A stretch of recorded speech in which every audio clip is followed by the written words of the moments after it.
Today, sir, we discuss about the steps to take in case of ship damage, the various actions to regain stability, and counter-checking the effectiveness of such actions.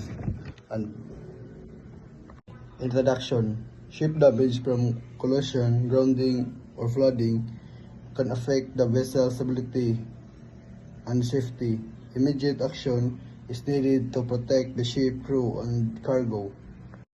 Step to take in case of the ship damage. Number 1, assess the damage and identify flooded compartments. Number 2, sound the alarm and inform the crew. 3, close watertight doors and openings. 4, control flooding using pumps and emergency repairs. 5, check the ship stability, trim, and release. Action to regain stability, counter flood. Damage area carefully.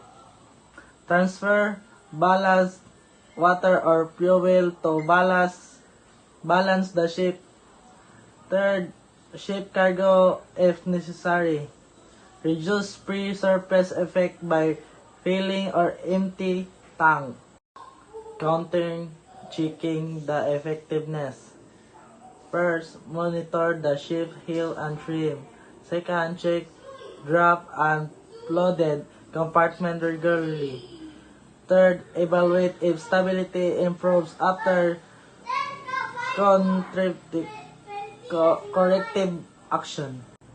Conclusion: quick and proper damage control action help restore stability and prevent further danger to the ship and the crew.